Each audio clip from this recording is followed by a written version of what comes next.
Imagine our Earth wearing a thick, invisible blanket. This blanket is made of gases. These gases are a good thing, mostly. They trap just enough of the sun's heat to keep our planet warm and cozy. This makes it possible for us to live here.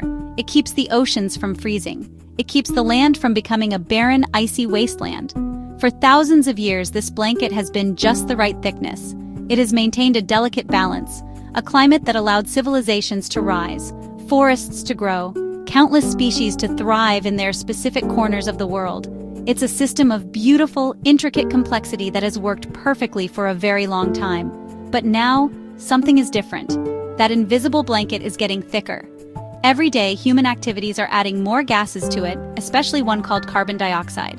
When we drive our cars, when we power our homes with electricity from coal or gas, when we run our factories, this thicker blanket is trapping more and more heat.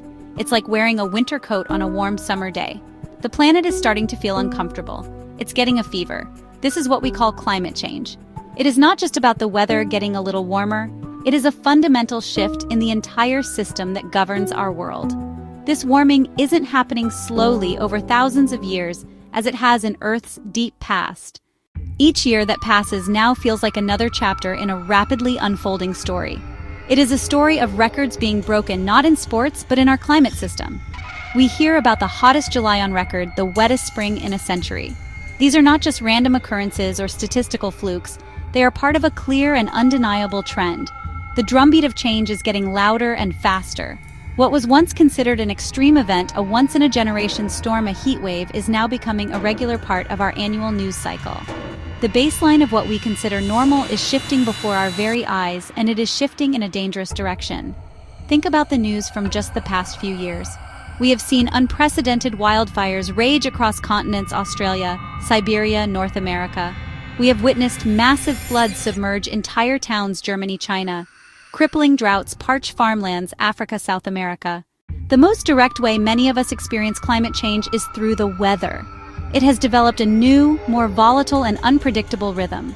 The gentle, familiar patterns we once relied on are being replaced by jarring extremes. A warmer atmosphere can hold more moisture, which is a simple fact of physics.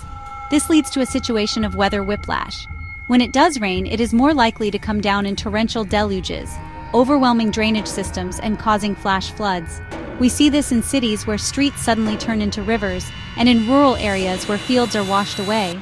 The storms are not just wetter, they are often stronger. On the other side of this coin is drought. While some regions are getting wetter, others are becoming desperately dry. Warmer temperatures cause more water to evaporate from the soil, trees, and reservoirs. This means that even in areas with normal or slightly below normal rainfall, the landscape can dry out much faster. This leads to longer and more severe periods of drought, straining water supplies for drinking and for agriculture.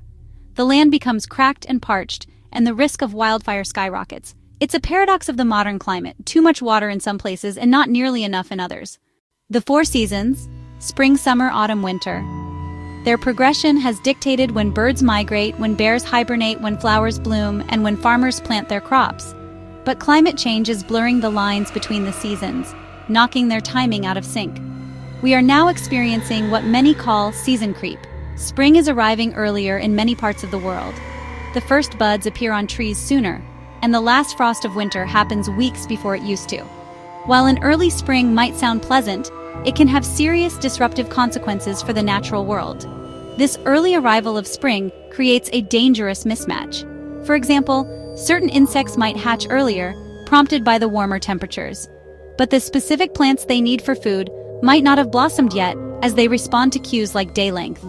Migratory birds might arrive at their summer breeding grounds at the usual time, only to find that the insects they rely on to feed their young have already come and gone. This is called a phenological mismatch, and it can disrupt entire food webs.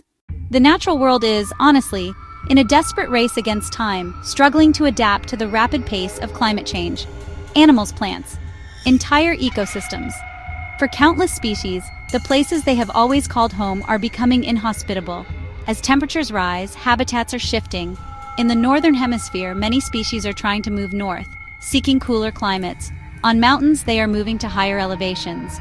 But this journey is, well, fraught with peril. Not all species can move fast enough, and even if they can, they may not find the right food or shelter in their new location. For many animals, the very fabric of their existence is unraveling.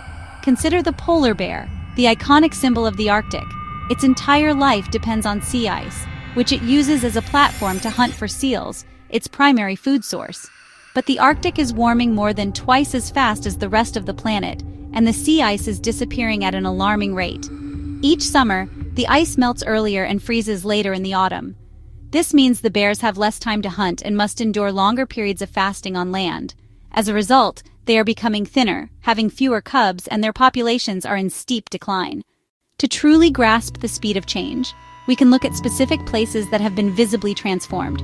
Let's start with Venice. Venice, the historic Italian city of canals. For centuries, Venice has battled the sea, experiencing periodic flooding known as acqua alta.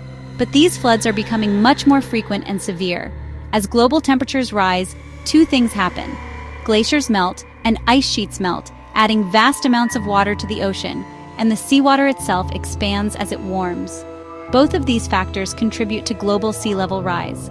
For a low-lying city like Venice, the baseline water level is higher than ever before, turning once rare major floods into a common yearly occurrence that threatens its priceless art, architecture, and way of life. Now let's travel across the globe to Australia's Great Barrier Reef. This is the world's largest living structure, so vast it can be seen from space. It was once a kaleidoscope of color and life, but in the last decade, it has suffered multiple mass coral bleaching events, each one more severe than the last. Warming ocean temperatures, driven by global climate change, are the direct cause. The vibrant corals have turned into vast, silent, white graveyards.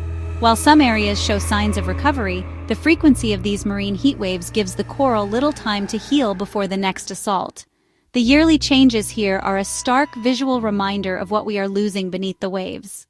The fundamental reason our planet is changing so quickly is simple to understand. It comes down to the balance of energy. For most of human history, the energy coming in from the sun was roughly equal to the energy that Earth radiated back out into space. This kept the global temperature stable. But we have disrupted that balance. We have thickened the atmosphere's blanket with heat-trapping gases, primarily carbon dioxide. This extra carbon dioxide comes from burning fossil fuels, coal, oil, natural gas, to power our modern lives. Every time we turn on a light, drive a car, fly in a plane, we are likely contributing to this process. This process started on a large scale during the Industrial Revolution, 18th century, 19th century. We discovered that burning fossil fuels could power machines, factories, entire cities. This brought incredible progress and improved the lives of many people. But we did not understand the side effects. For over 200 years, we have been pumping vast quantities of carbon dioxide into the atmosphere. The concentration of carbon dioxide in our atmosphere is now higher. The story of our changing planet is a serious one, and the challenges are immense. It is true that we have already locked in a certain amount of warming, and we will have to adapt to the changes that are already underway. The yearly drumbeat of broken records and extreme weather will likely continue for some time. But the story does not have to end in disaster. The future is not yet written. The final chapter will be determined by the choices we make today, tomorrow, in the coming years. Hope is not a passive wish. It is an active choice, and it is found in action. The incredible progress in clean energy technology gives us a powerful reason for hope. We now have the tools we need to power our world without warming it. Solar power, wind power. The cost of these technologies has plummeted, making them the cheapest sources of new electricity in many parts of the world. The transition to a clean energy economy is no longer a futuristic dream. It is a present-day reality that is creating jobs and opportunities. We can also find hope in the resilience of nature and the human spirit. Ultimately, the power to shape the future rests with all of us. We are the first generation to feel the full effects of climate change, and we are the last generation with a real chance to do something about it.